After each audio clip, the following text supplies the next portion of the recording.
Olá, seja bem-vindo a mais um vídeo do nosso canal. No vídeo de hoje a gente vai conversar um pouquinho sobre esperança. Esperança que é um atributo do espírito e que é fundamental para que a gente possa ter uma vida mais tranquila, mais leve, mais serena. Olhar para os acontecimentos da vida com mais otimismo faz com que a gente se relacione com eles de um lugar que favoreça, inclusive, a solução das dificuldades, dos problemas, dos desafios que a vida nos apresenta. E a esperança é interessante porque ela exige de nós uma situação de desafio. Não é que ter esperança, por exemplo, numa festa de aniversário. Não é que ter esperança, por exemplo, quando está tudo bem na vida. Você precisa de esperança quando a situação se apresenta de dificuldade, quando os desafios estão postos. Emmanuel, ele vai falar sobre a esperança até de uma forma muito poética, muito bonita. Ele vai dizer o seguinte: se a fé é o calor do sol que a todos alcança, a esperança é a luz do luar, a iluminar uma noite de escuridão. E é exatamente isso.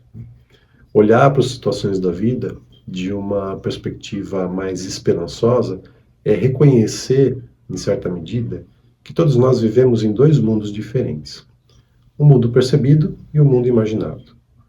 No mundo percebido, a gente pode enfrentar determinadas situações da vida e situações essas que podem trazer dor, sofrimento.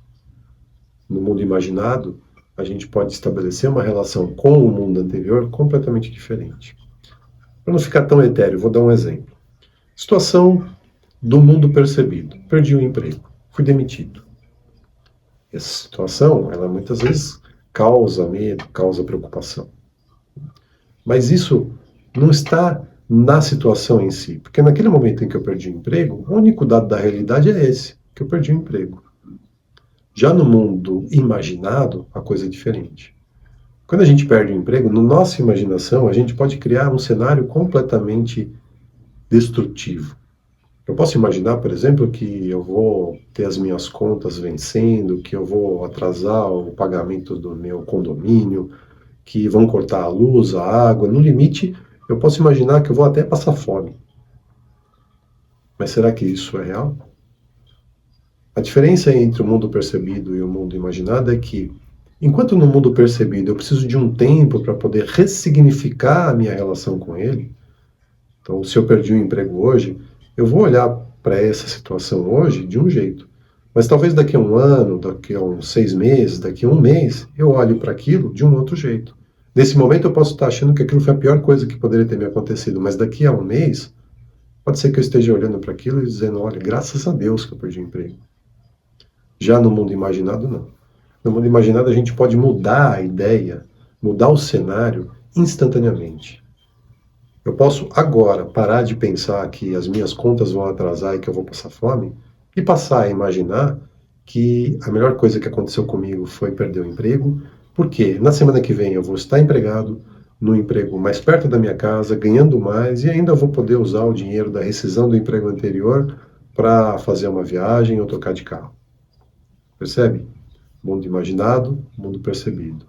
Dois mundos que andam em paralelo e que interferem diretamente na nossa vida. A grande diferença entre um e outro está no sentimento que ele desperta. Enquanto o mundo percebido pode trazer algum tipo de dor, de sofrimento, é importante a gente lembrar que o medo é uma característica do mundo imaginado, não do mundo percebido.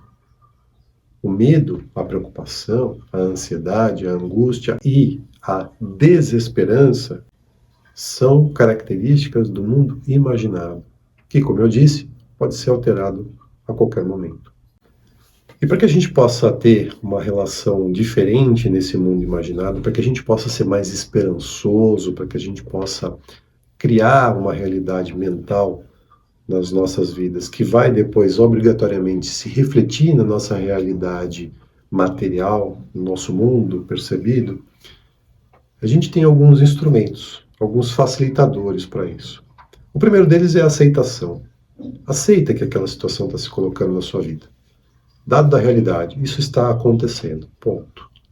Sem qualquer tipo de reserva, sem qualquer sentimento que se retroalimenta a partir dessa situação. Simplesmente aceita. Concorda? Bom, isso está acontecendo na minha vida. É o primeiro passo para a gente poder tirar a cabeça para fora da lama e começar a enxergar o horizonte. Porque quando a gente olha para o problema e reluta em relação à sua aceitação, a gente afunda cada vez mais nele. O segundo ponto é acreditar, ter fé.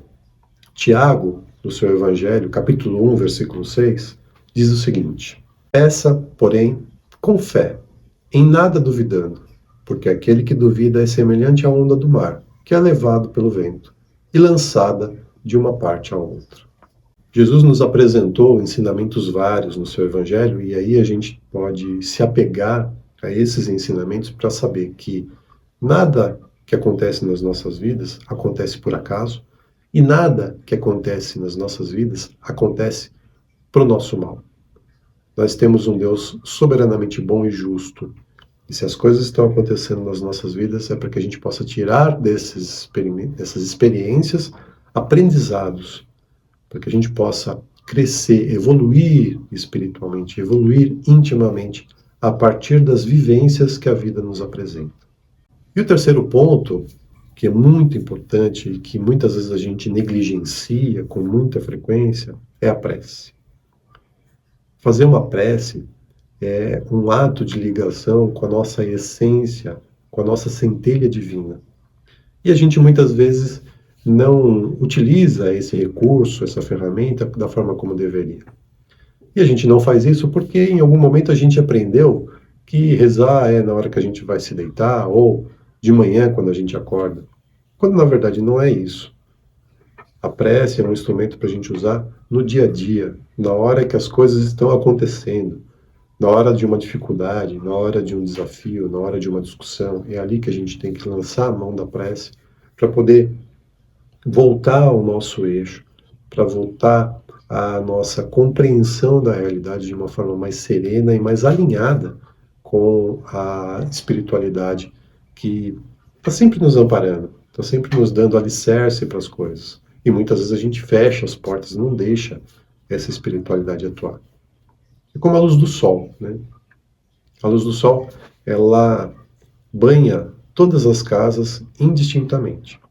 Mas para ela poder entrar na tua casa, você precisa abrir a janela. Com a janela fechada, ela não vai entrar. E ela também não tem força para abrir a janela da sua casa. Esse trabalho é seu. É você que tem que abrir a janela para o sol entrar. Se você gostou desse vídeo, se inscreve no canal, ative as notificações e compartilhe com as pessoas que você acredita que poderão gostar desse tipo de conteúdo. A gente se vê no próximo vídeo.